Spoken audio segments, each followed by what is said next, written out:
قرآن کا اجر اس وقت ملے گا جبکہ پورا قرآن حالت نماز میں سنا گیا ہو.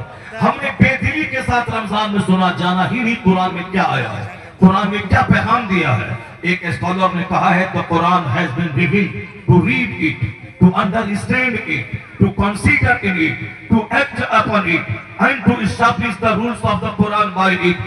وہ قرآن جو ہمارے عزت کو بڑھاتا ہے، وہ قرآن جو ہماری عزت کا ذریعہ ہے. آج ساری دنیا نے اپنی آنکھوں سے دیکھا کہ امریکہ اور اسرائیل مل کر کلمہ پڑھنے والوں کو دبانے کی اتنی کوششیں کی کہ آج تک دنیا میں اتنا بم نہیں گرا جتنا بم فلسطین کے مسلمانوں پہ گرائے گئے. لیکن جس نے کہا تھا کہ 3 دن میں غزہ کو تباہ کر دوں گا، آج 16 مہینے گزر گئے مگر پھر بھی وہاں کے نوجوان بالکل تر و تازہ مستی کے ساتھ زندہ ہیں اور ساری دنیا ان کے تماشے کو دیکھ رہی ہے کہ 16 مہینے بم بارود کو جھیلنے کے باوجود یہ اتنا موٹا تازہ کیوں ہے. ان کے پاس کھن کہاں سے آ گئے، ان کے پاس مہنگی کاریں کہاں سے آ گئی، یہ ہزاروں لاکھوں کی تعداد میں اب تک یہ ٹنل میں کیسے چھپے ہوئے تھے.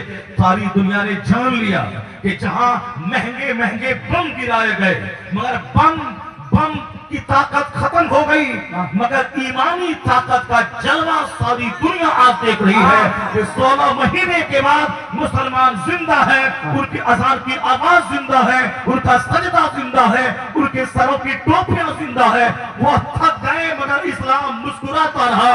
پتا چلا کہ جہاں بم کام نہیں کرتا ہے وہاں قرآن پاک کی تلاوت کی طاقت کام کرتا ہے. نعرہ تکبیر. سب کچھ ساری دنیا اپنی آنکھوں سے دیکھ رہی ہے. اس حالات کو دیکھنے کے بعد ہر مسلم نوجوان کو چاہیے کہ اپنے مذہب پر مضبوط یقین پیدا کرے. ہر مسلمان نوجوان کو چاہیے کہ جس کی وجہ سے میری عزت ہے، آج وہ مٹھی بھر مسلمانوں نے دنیا کے 200 کروڑ مسلمانوں کا سر فخر سے اونچا کر دیا ہے.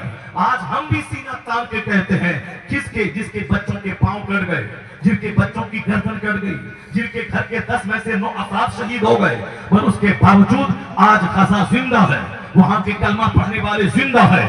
امریکہ اس سے تھرا رہا ہے. اسرائیل کے یہودی کی ناک کٹ گئی یا ایک قیدی چھوڑتا ہے، اس کے بدلے میں 100 مسلمانوں کو چھوڑنا پڑ رہا ہے. ایسی ذلت دنیا کی تاریخ میں کسی قوم نے نہیں دیکھی ہوگی جو 16 مہینے بم برسانے کے بعد ان مٹھی بھر نوجوانوں کے ہاتھوں یہ یہودی ذلیل ہو رہی، یہ قوم ذلیل ہو رہی ہے. یہ اس بات کی دلیل ہے کہ اسلامی طاقت جب کروٹیں لیتی ہے تو مادی طاقتوں کا جنازہ نکل جاتا ہے، روحانی طاقت غالب آ جاتی ہے. زندہ باد. اے قوم مسلم، آج تمہیں اور مزید اپنی طاقت کو نکھارنے کی ضرورت ہے.